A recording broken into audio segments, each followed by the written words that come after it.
unavaa nguo mpya. Usafi ni usafi wako binafsi. Unapunguza mambo mengi. Kwa hiyo ndio unakuta wameweka masanamu, wameweka mafufu, wameweka nini katika madhabahu zao. Wengine wanapaka marangi kwa ajili ya kutisha, lakini mwisho wa siku wanatumia nguvu za giza kwa ajili ya kuzuru watu wengine. Uchawi unaanza na kijicho. Sikiza kwa makini. Huyu kwa nini anazaa?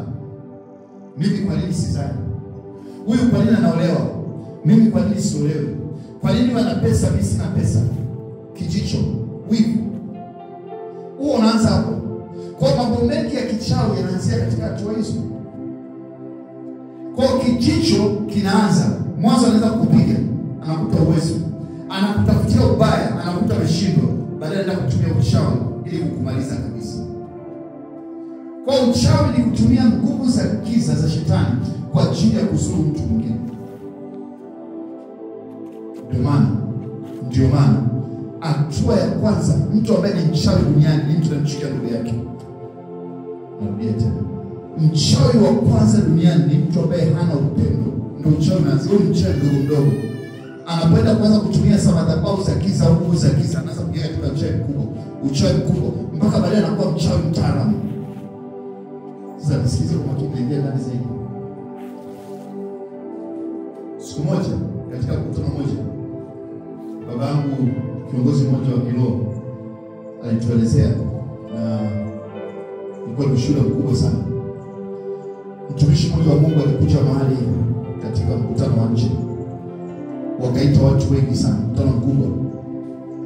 Na alipokuwa pale nje akainuka akasema, ninasikia kitu ndani yangu, kama kuna mtu hapa ni mchawi au mganga wa kienyeji, pita mbele. Hivi naagiza moto unakuteketeza hapo hapo.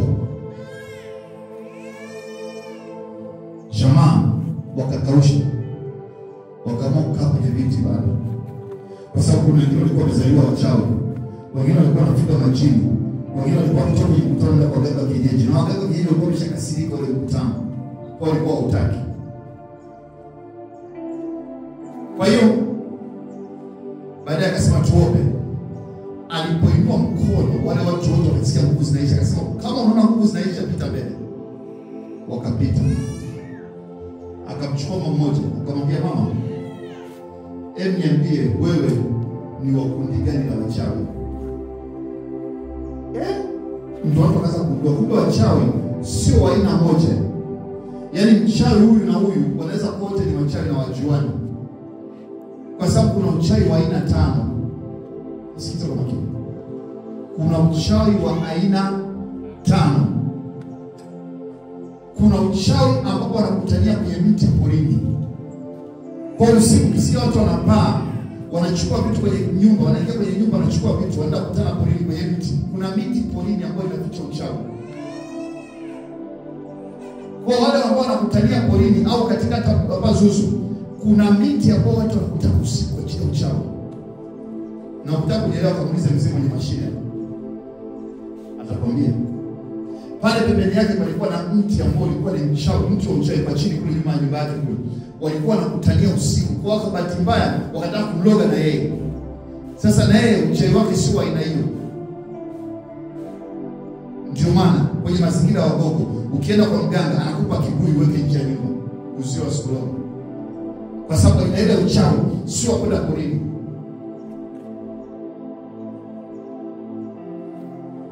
Oyo kwanza. Aina ya pili ya uchawi ambapo wachawi wanakutanika ni kwenye maji. Sana sana unapatikana sehemu ambazo karibu na mito.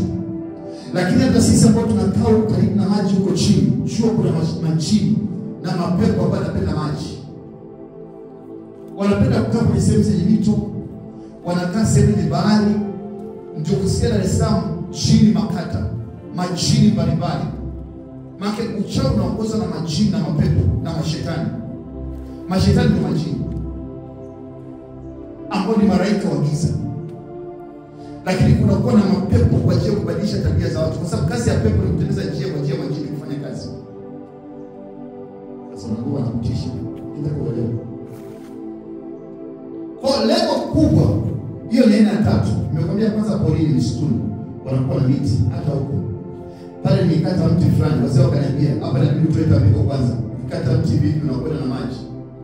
Nikamwambia mtakwenda na maji nyingi. Bwana Yesu asifiwe. Kwa sababu walikuwa mtumia nguvu ya uchawi kwa ajili ya kutanika. Kwa sababu huko zamani kulikuwa porini. Lakini kuna wale wanakutana kwenye sehemu ambazo wanakuta ni kwenye maji. Aina ya tatu ni wale wanaokutana nje ya panda. Au ni aina nyingine kabisa ya uchawi. Aina ya nne ni wanakutana makaburini. Au ni aina nyingine ya uchawi. Kwa hiyo tunatokana ukikutana mchawi unatakiwa kumuulize kidogo wewe ni wa wapi? Kwa sababu kila mmoja wao tofauti tofauti. Na ndio maana unapoenda kuagua kishirikina, mganga atakuuliza maswali fulani ya chuo tukika nimepata nguvu wapi katika uchawi wao. Ili anapohusiana na nguvu yake ya kishetani aweze kuhusiana na mchawi bana fulani hiyo class. Aina ya mwisho uchawi ni wachawi wanaokutana kanisani. Kwenye makanisa kabisa wachawi wamefanya vigenge. Ndio maana kuna makanisa akiingia mchungaji fulani au akiingia padri fulani lazima afe akiwa kinyume chao. Na unaweza kukuta watu wanakutana baada ya ibada, wengine unaweza kukuta kwenye ibada wanaenda kukutana kwa ajili ya ushirikina. Wanakaa kwenye makanisa. Kanisa lolote ambalo halina moto wa Mungu, mchawi atakaa. Na watengeneza kambi. Na kazi yao ni kuharibu washirika. Ndio maana kwenye makanisa mengine usije ukaenda na pesa yako unaenda kutoa sadaka. Watakushughulikia. Usije ukajionyesha katika hali fulani, lazima kushughulikia. Kwa sababu hakuna nguvu ya Mungu, hakuna moto wa kufukuza wachawi. Kwa hizo ni aina 5 kati ya nyingi za uchawi katika dunia hii. Maandiko yanasemaje? Au tuangalie kwanza madhara ya uchawi. Madhara ya uchawi ni kama 10. La kwanza, watu kuwa na magonjwa yasiyopona. Magonjwa ya chakula tu hayaponi, watu wote ni magonjwa tu. La pili, kuharibika mimba kusiko kawaida.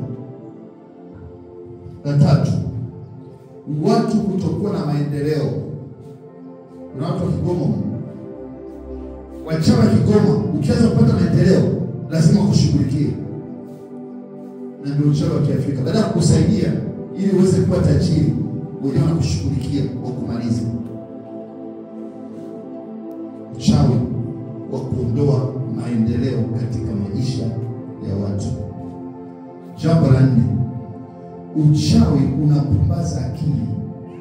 Kwa hiyo unakuta mtu ambaye alikuwa na akili darasani anasoma elewi. Yaani akiangalia A anaona kama J, K anaona kama O. Kila kitu kinabadilishwa, kinachezwa akili. Akili yake hata kila kufanya chochote. Ujamwona mtu ambaye anakuta mpaka na mshtuko kama vile amelala usingizi. Anaweza kuwa na akili njema pia, lakini kichwa kinakuwa resi. Ana utulivu kwa sababu ana roho masaa 24.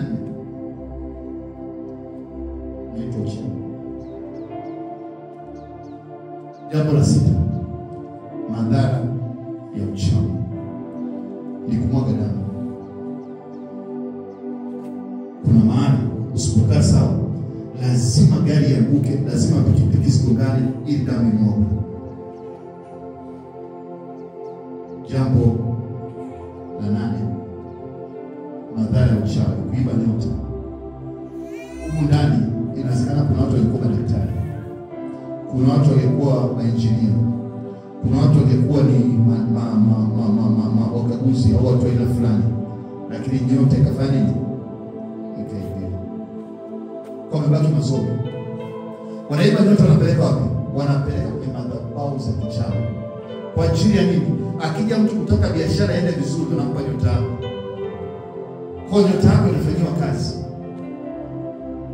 Mara nyingi mtoto akizaliwa lazima wachawi wakamtembelee. Katika watu wanakuja kuangalia mtoto amezaa mtoto leo, lazima kuna mmoja mshirikina, kwa sababu anakuja kutafuta nyota, anakuja kwa mtoto wa nani. Bwana Yesu alipozaliwa katika Mathayo sura ya 2, walikwenda mamajusi, lakini wakaenda na watu wengine, na yule mtu anaitwa Herode akataka kumuua Bwana Yesu. Akaua watoto zetu 2 katika Yerusalemu. watoto wote wakiwa chini ya miaka 2. Shetani akishajua kuna nyota, anajua huyu mtu anaenda kwenye utukufu. Kwa sababu nyota hautafuti duniani. Nyota unapewa na Mwenyezi Mungu.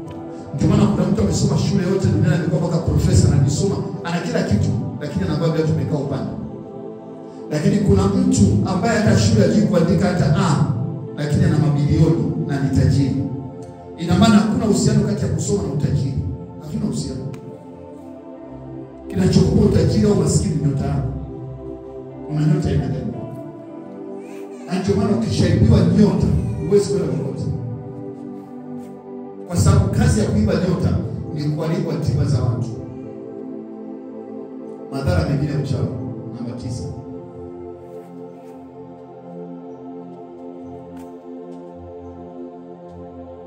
Namba 9 ni kukosa usingizi. Uchawi ukiukamia, unashangaa na usingizi unapaa. Sasa tunatakiwa tufanye nini?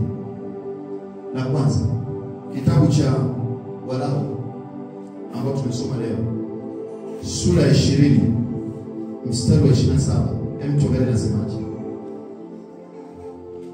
Walawi 20:27. Nitaomba nisome katika jina la Yesu.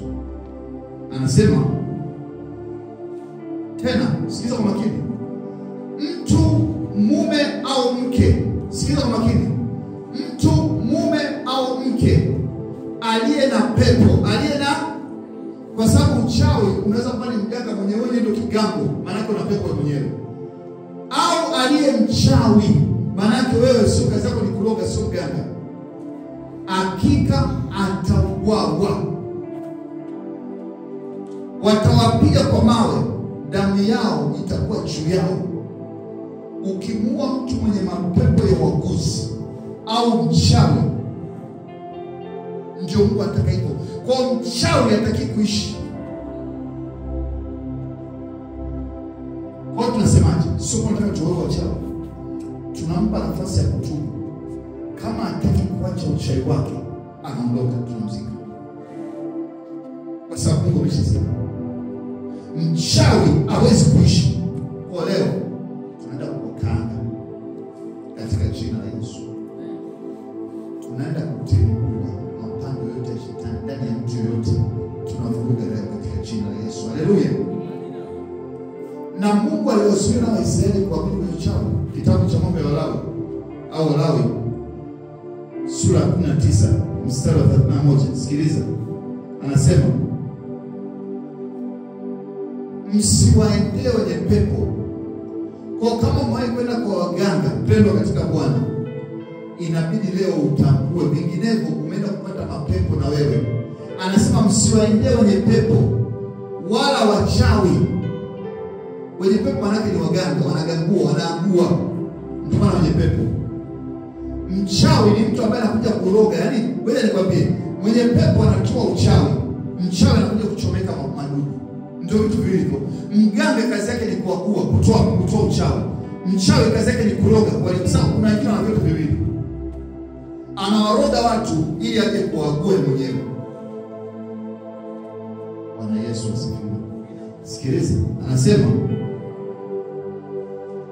anasema msiwaendee wenye pepo wala wachawi, msiwafuate ili kutiwa unajisi na wao. Mimi ni Bwana Mungu wenu.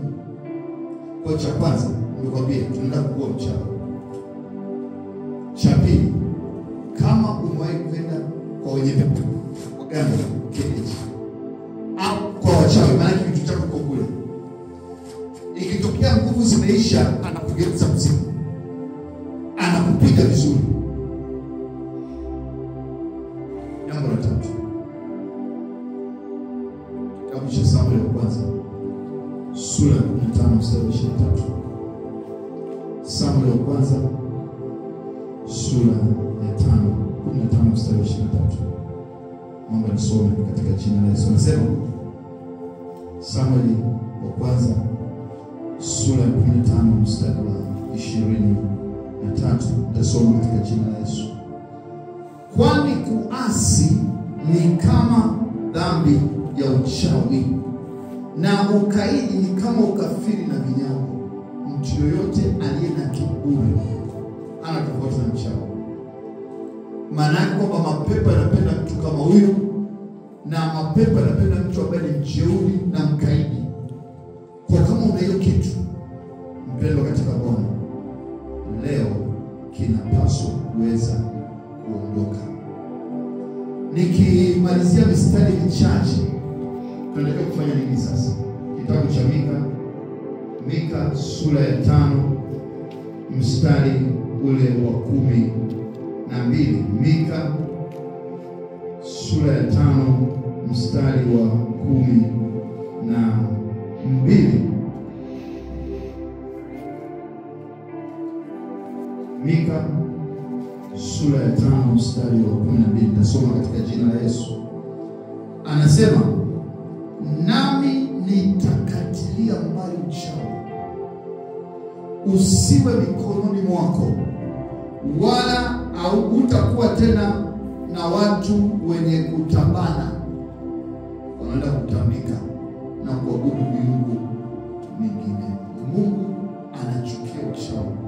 Sasa nisikilize, kwani wachawi wanafanya nini? Ukisikia mtu amekuja kuroga usiku na wanapita, ndio maana nakwambia kazi kuomba. Mtu anakuja asubuhi, mchungaji nasikia kuomba. Jana usiku liomba, nilikuwa nimechoka nikaamua nilale. Huwa napenda kupiga makofi mjinga kwa Mungu. Hao yaani unalala bila kuomba, na maisha ndio haya, na wachawi wanatembea usiku. Alafu unakosa ulinzi wa Mungu. Mpendwa katika Bwana, huo ni ujinga wa hali ya juu sana kwa Kristo. Kwa sababu hawa jamaa wanapita kwenye nyumba, na wakija lazima wakuroge, lazima wakuroge, kwa sababu kazi yao usiku na mchana. Mkristo ni lazima uombe kabla ya kulala. Dunia imejaa mambo mengi, usije kuona watu wanaona baba. Kuna vitu vya ajabu. Wanapokuja wanakuta umelala, ngoja nikwambie, utasema umepona. Wanaiba vipawa. Wewe ulikuwa ni mtu wa baraka, ulikuwa ni binti ambaye unaweza kuwa na neema, au kijana ambaye ulikuwa na neema na biashara nzuri, ulikuwa unasoma vizuri shule. Mchawi akija, wanachokuja kuibia na kuibia baraka, wanakulani. Ndio maana mchawi kabla ya kukupiga lazima akulani. Anakuondolea neema, alafu anakuingizia madudu. Kwa hiyo akichachukua zile neema, zile baraka, na zipeleka wapi? Mtu mmoja alipewa neema kwenda kuona huko porini kuna nini. Huko kwenye miti, chini ya ile miti, katika ulimwengu wa roho kumehifadhiwa baraka za watu. Kwa sababu mchawi kama kishaiba amekupiga na umekula ile laana, kama Mungu alikuwa amekuachia neema nyingine katika maisha, zinapeleka huko. Unashangaa mambo makubwa, lakini kwa sababu uchawi unafanyia kazi. Jioni leo tunakwenda kuomba, na omba uombe kwa uchungu. Unaweza kujua ni wapi umepigwa baraka. Tunaenda kurejesha kwenye mambo makubwa. Tunaenda kuua nguvu za kichawi. Tunaenda kuangamiza mamlaka